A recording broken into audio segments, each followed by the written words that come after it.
Okey, kami sepatutnya pergi ke berhenti rehat seketika, tapi difahamkan ada sesuatu pergerakan yang berlaku di Putrajaya. Difahamkan kenderaan yang membawa Tan Sri Muhyiddin Yassin akan membawa keluar bekas Perdana Menteri itu dari ibu pejabat SPRM. Tetapi tidak ada sebarang confirmation ataupun pengesahan daripada pihak berkuasa, tapi yang secara jelasnya bahawa SPRM pada petang tadi mengeluarkan kenyataan bahawa Tan Sri Muhyiddin Yassin ditahan pada jam 1 petang tadi selepas diberi kenyataan ataupun memberikan kenyataan, tapi ada sedikit kelibat dan juga pergerakan media di situ. Tan Sri Muhyiddin Yassin akan didakwa di Mahkamah Kuala Lumpur esok, dan benar kelibat bekas Perdana Menteri itu dilihat keluar dari Ibu Pejabat SPRM. Kita menunggu sekiranya ada sidang media yang bakal diberikan. Difahamkan ada kenyataan media akan diberikan. Kita terus saja langsung ke Ibu Pejabat SPRM di Putrajaya. Langsung saja ke sana. Baik, terima kasih. Assalamualaikum warahmatullahi wabarakatuh. Salam sejahtera. Terima kasih kepada media yang telah berada menunggu saya ini, tak tahu 8-9 jam. Pertamanya saya ada kenyataan media yang saya telah sediakan untuk saya bacakan untuk mudah bagi media mengetahui apa yang telah berlaku. Saya telah pun datang pagi tadi untuk membolehkan SPRM merakam percakapan tambahan saya. Saya hadir tanpa paksaan untuk membantu siasatan, walaupun pada saya ini satu penindasan politik dan penganiayaan terhadap saya dan Parti Bersatu dan Perikatan Nasional. SPRM telah pun membangkitkan dua perkara. Satu ialah projek Jana Wibawa dan kedua ialah rayuan pembatalan cukai oleh Tan Sri Syed Mokhtar. Yang pertama pasal Jana Wibawa ni adalah projek semasa pandemik COVID-19, ialah untuk membangunkan semula ekonomi negara kita, khususnya untuk menyelamatkan kontraktor Bumiputera yang akan jatuh bankrupt. Sedihnya ini dijadikan modal politik, seolah-olah ini adalah satu skim untuk mencuri wang negara. Itulah sebabnya jumlah yang dituduh berubah-ubah daripada 600 bilion ke 530 bilion dan kemudian turun mendadak ke 92.5 bilion, turun ke 4.5 bilion dan akhirnya 300 juta. Menggunakan fitnah ini, SPRM telah pun membekukan akaun bank Bersatu untuk, saya fikir, membawa kesan buruk, menghancurkan Bersatu, dan ini bagi kami adalah jahatnya suatu fitnah. SPRM seharusnya mengetahui dari semua keterangan yang diambil bahawa tidak berlaku sebarang salah guna kuasa atau perbuatan merasuah.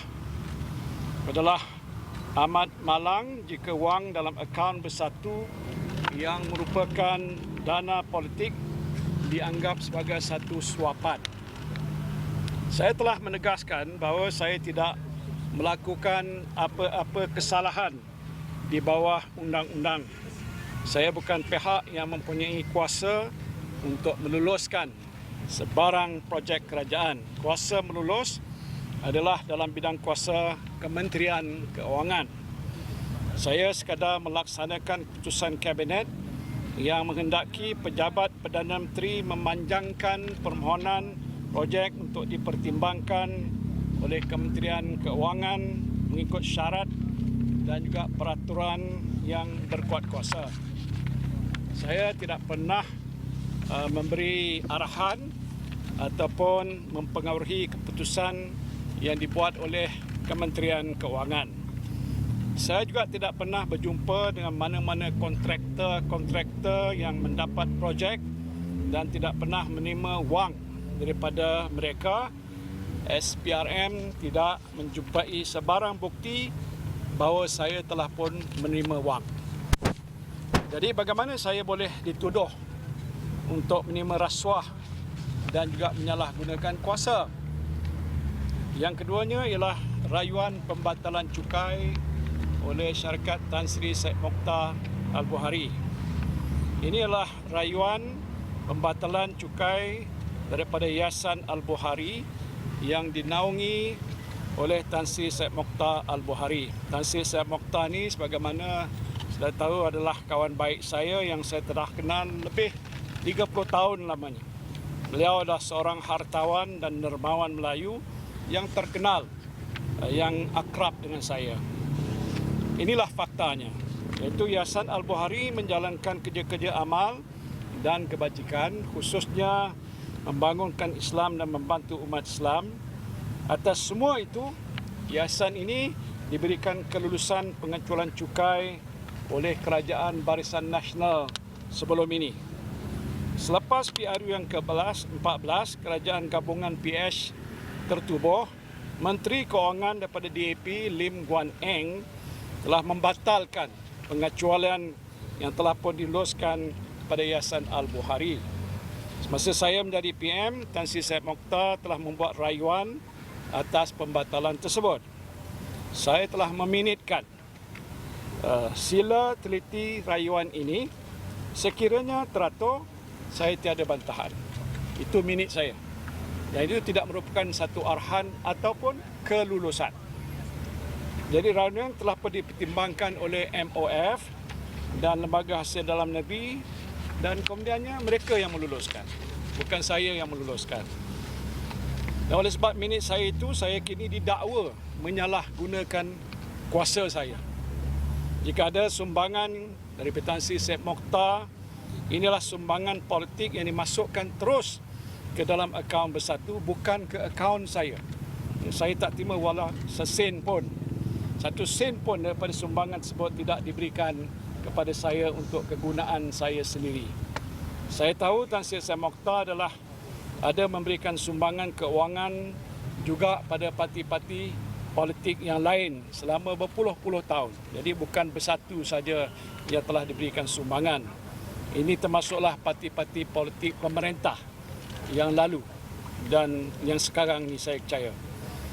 Jika Tan Sri Syed Mokhtar juga ingin memberikan sumbangan kepada Bersatu sebagai parti yang memperjuangkan dasar-dasar yang baik untuk orang Melayu dan negara, di mana salahnya? Jadi saya tidak pernah memberi arahan ataupun mempengaruhi Kementerian Kewangan supaya meluluskan rayuan tersebut. Serah pada Menteri Kewangan, kalau dia lulus, luluslah. Kalau dia tidak lulus, tidak lulus. Jadi kuasa sebenarnya bukan pada Perdana Menteri. Kuasa perdana sebenarnya ialah pada Menteri Kewangan yang mana telah pun meluluskan. Saya telah pun menjelaskan semua ini pada pegawai penyiasat SPRM. Dalam keadaan biasa, tiada asas untuk mendakwa saya di bawah mana-mana undang-undang. Tetapi telah ada arahan daripada pihak yang paling berkuasa dalam pentadbiran negara supaya saya didakwa, bagaimana yang saudara lihat pada hari ini. Jadi walau apapun penjelasan yang saya berikan, saya tetap akan didakwa.